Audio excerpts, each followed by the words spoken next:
రాత్రి కాల సమయంలో మన పరలోకపు తండ్రికి స్తోత్రము ఘనత కలుగును గాక.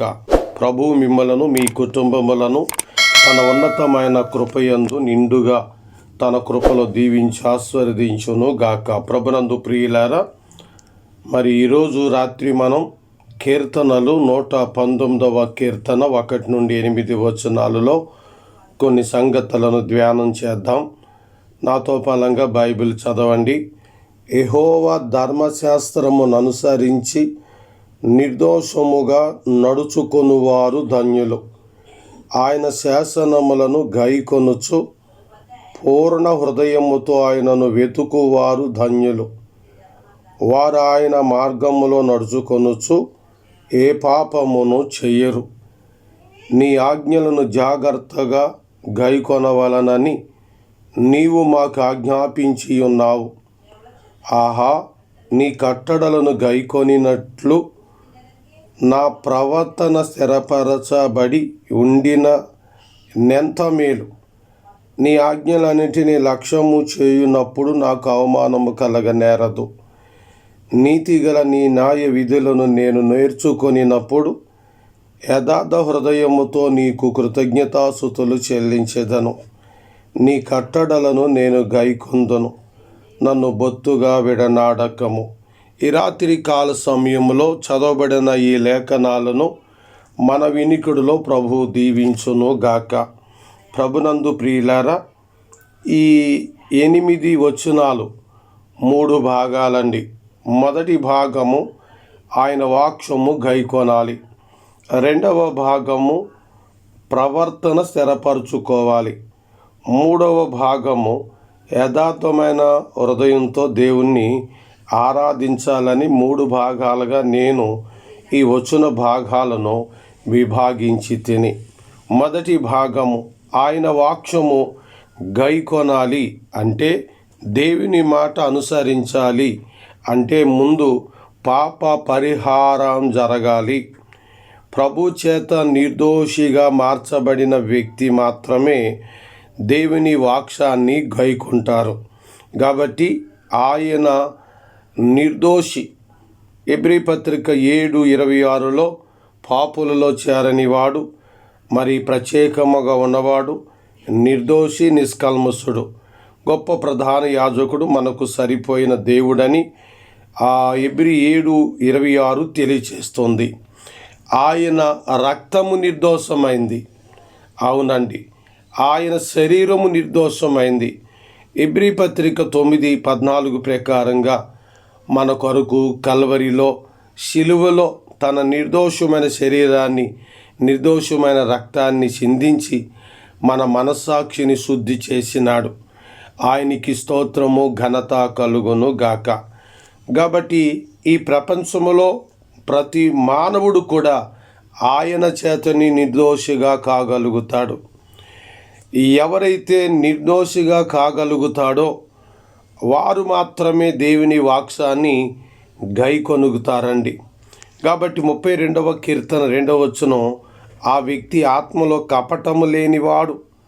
రోమపత్రిక 4:8లో ఆయన చేత నిర్దోషిగా తీర్చబడినవాడు ధన్యుడని దేవుని వాక్యము తెలియచేస్తుంది. కాబట్టి ప్రభునందు ప్రియులారా, మరి దేవుని ఆజ్ఞలు గైకొనాలి అంటే ఒకడు పాపం ఒప్పుకొని మారు మనసు పొందాలి. మారు మనసు పొందుకుని రక్షణలోనికి రావాలి. రక్షణలో ఎదిగి సంపూర్ణముగా ఆయన ఆత్మలో తిరిగి జన్మించాలి. మొదట యోహాను పత్రిక 2వ అధ్యాయం సారాంశం అదే. ఆత్మలో తిరిగి జన్మించిన వ్యక్తి మాత్రమే దేవుని వాక్యాన్ని గైకొనగలుగుతారండి. కాబట్టి ప్రభువైన యేసుక్రీస్తు ఒక తల్లి గారితో లూకాసు వార్త 11వ అధ్యాయము 28వ వచనంలో మాట్లాడుతూ ఉన్నారు.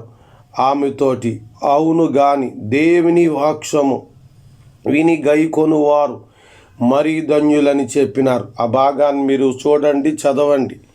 కాబట్టి దేవుని వాక్యము గైకొనుటకు ఒక వ్యక్తి దేవుని చేత నిర్దోషిగా ఉండవలసిన తరుణం ఉందండి. కాబట్టి 119 కీర్తనలో, ఆహా నీ కట్టడలను గైకొనినట్లు నా ప్రవర్తన స్థిరపడి ఉండిన నెంత మేలు అని చెప్పబడింది. అవును, ఆయన కట్టడలు గైకొనాలి అంటే మన ప్రవర్తన స్థిరపరచబడాలి. 37:23 వచనంలో ఆ స్థిరము దేవుడే మనకు అనుగ్రహించు వాడై ఉన్నాడు.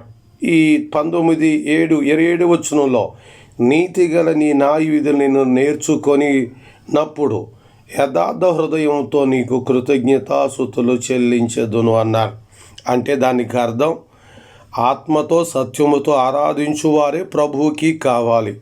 కాబట్టి ఈ 119వ కీర్తన 1-8 వచనాలు సారాంశం ఇది.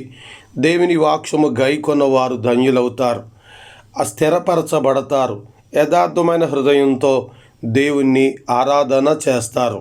ఈ రాత్రి యేసు ఇచ్చు రక్షణలోకి ఇంకా రాకుండా దూరంగా ఉన్నావా సహోదరుడా?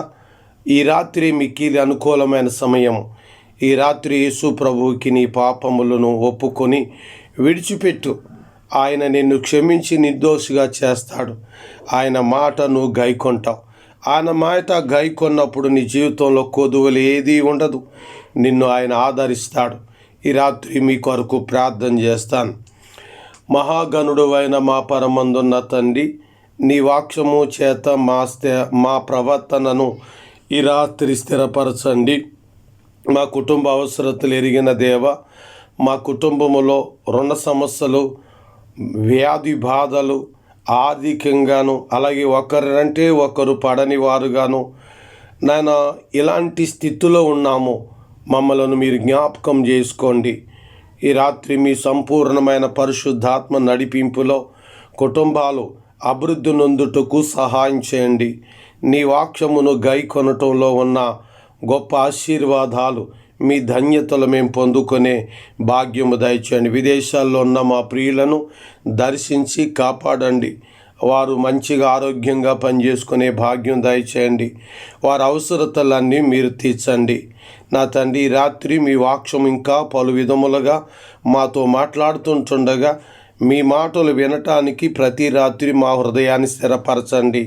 ప్రభువును రక్షకుడైన యేసుక్రీస్తు ఘననామములో ఈ ప్రార్థన అడుగుచున్నాము మా పరలోకపు తండ్రి, ఆమెన్. మన తండ్రి అయిన దేవుని దయ, ప్రభువైన యేసుక్రీస్తు కృప ఇప్పుడు మరెల్లప్పుడు సదాకాలము తోడుండి నడిపించును గాక, ఆమెన్. ప్రభునందు ప్రియులారా, మీ ప్రార్థన అవసరతలు ఏదైనా నుండి నన్ను కామెంట్ బాక్సులో తెలియచేయండి. ముఖ్యంగా హృదయపూర్వకంగా మీ గదిలోనికి వెళ్ళి దేవునికి విజ్ఞాపనము చేయండి. తప్పనిసరిగా మీ ప్రార్థన దేవుడు అంగీకరిస్తాడు, మిమ్మలను సిగ్గుపడనివ్వడు. ఈ 19వ కీర్తన వచనాలు మరలా చదువుకోండి. ప్రభువు ఈ రాత్రి మీకు తోడై ఉండి నడిపించును గాక, ఆమేన్.